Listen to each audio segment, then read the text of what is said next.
So let us start with passage 1. Okay, so if you've gone through the passage, what does it really talk about?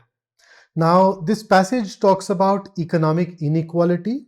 It specifically says that in Britain, Black, Asian, and minority ethnic people are disproportionately more likely to be poor. Not only that, their condition, their poverty, that economic inequality is worsening, that is leading to serious hardships.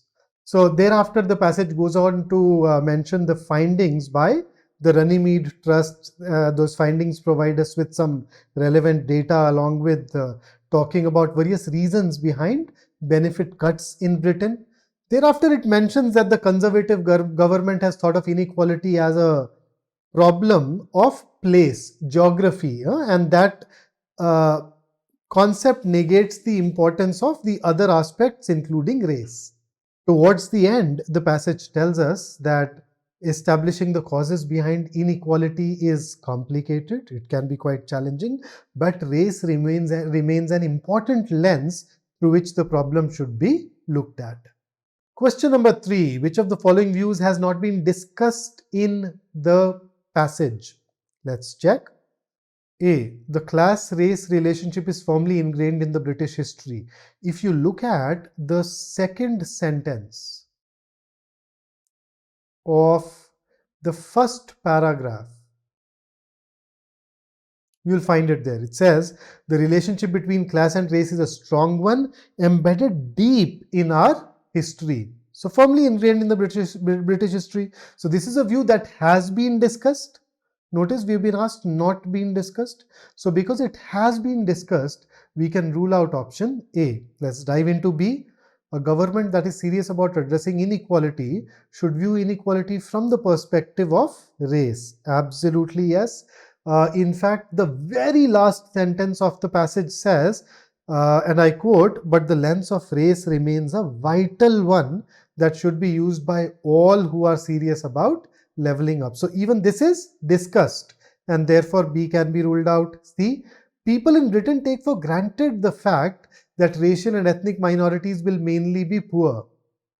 In a way, yes.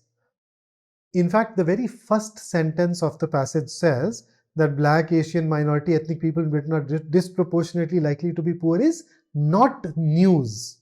So because it is not news, from that we can say that okay, people expect them to be poor. It's nothing new for them. And therefore, because C is also discussed, we can rule it out. How about D? Addressing inequality from the perspective of race will be truly effective in reducing inequality. Now, this is subtle. The last paragraph says that we need to address inequality from the perspective of race. It is vital. But is there a guarantee that we will be truly effective in reducing inequality? In fact, read it in the line in the light of the first sentence of the last paragraph. So the very first sentence of our last paragraph says, unpicking the causes of inequality is complicated. It's not easy.